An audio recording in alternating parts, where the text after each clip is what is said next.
Welcome to the Protagonist Pub. My name is Tammy, and this is where characters gather.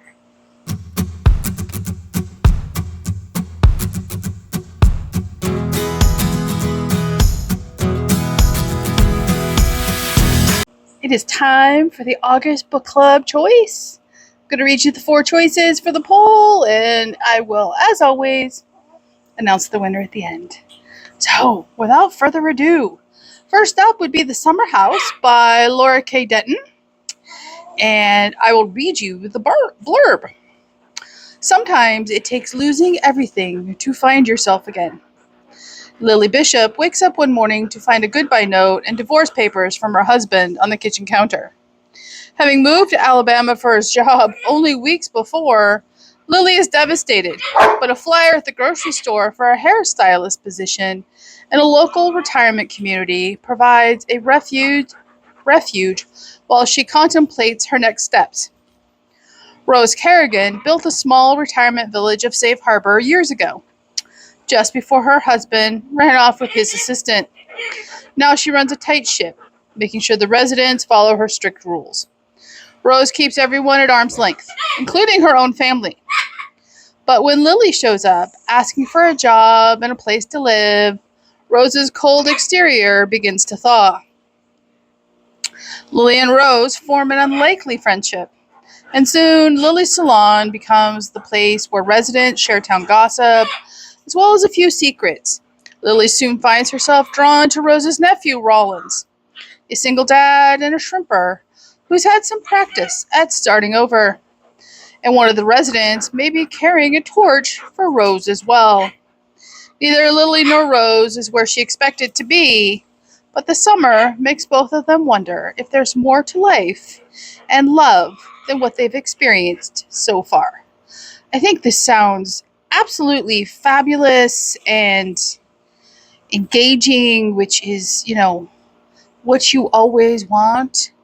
And to be honest, who doesn't love a good Southern women's fiction book? Okay, next up would be Welcome to Last Chance by Hope Ramsey. This is the first book in the Last Chance series, and I will read you the blurb. Dear reader, yes, our town is way off the beaten path, but strange, wonderful miracles happen a lot around here. I've owned the cut and curl beauty shop for years, and I've seen folks come for a visit, then stay for a lifetime. Take Jane, that pretty firecracker of a girl who just arrived in town. I would swear she's running from something. She came with only $5 in her pocket, but she's worked real hard to make a fresh start. She's turned my son Clay's life upside down without even realizing it. And thank goodness for that. Ever since Clay left his country western band, he's played everything too safe. He needs to take a chance on Jane. Besides, the more he tries to keep his distance, the more he'll realize that he and Jane are singing the same tune. But I should quit rambling and go check on Millie's permanent with. Next time you're at Last Chance, be sure to swing by. We've got hot rollers, free coffee, and best gossip in town. See you real soon, Ruby Rose. That is a very engaging book summary if I have ever read one. So, okay, next up would be the first book in the National Parks trilogy by Karen Barnett. That is The Road to Paradise. And I will read you the blurb.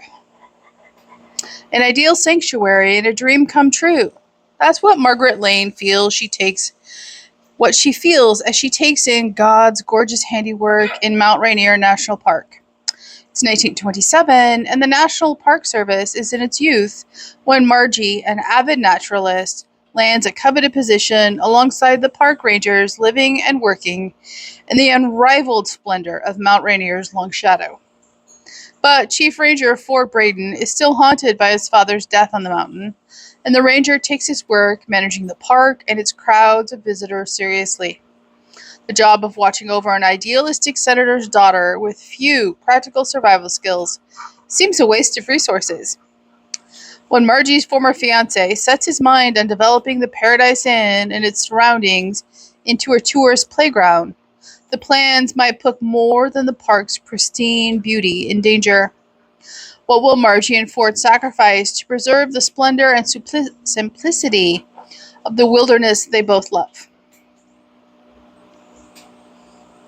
Yeah, I am so interested in that book. Okay.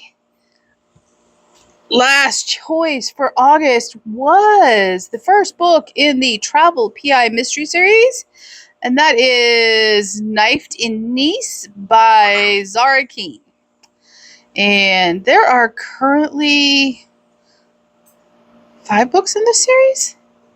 Let's see. 4 books in this series.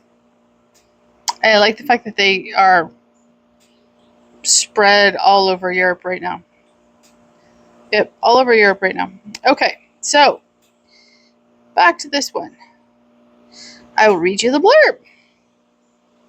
I hadn't planned on a trip to the French Riviera, but then I hadn't planned on shooting a London crime lord in his well-padded derriere. Meet Angela Doyle, semi-reformed hacker and accidental PI. After an unfortunate incident involving a ketamine dart, Angel is disguised and on the run. With half of London's villains on her tail, she embarks on a mad car chase across France.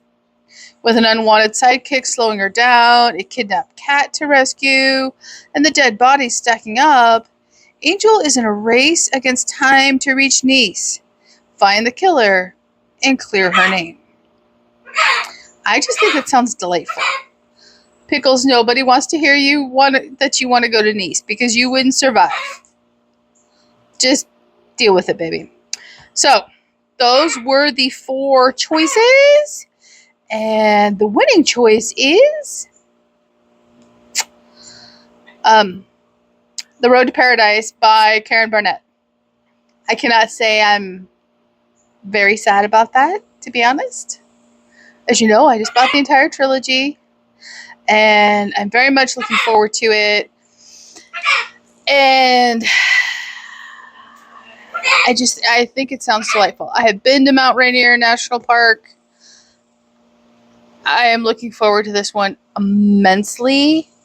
And so I will get Discord up, if not this weekend, early next week, and we will all be ready to go for August. I am looking forward to it.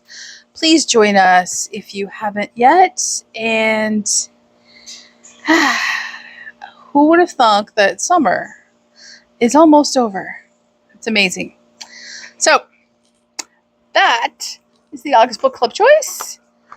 I look forward to the discussion, and Fireball has brought me yet another ball. So, leave a comment down below, like and subscribe, and I will see you here next time at the Protagonist Pub.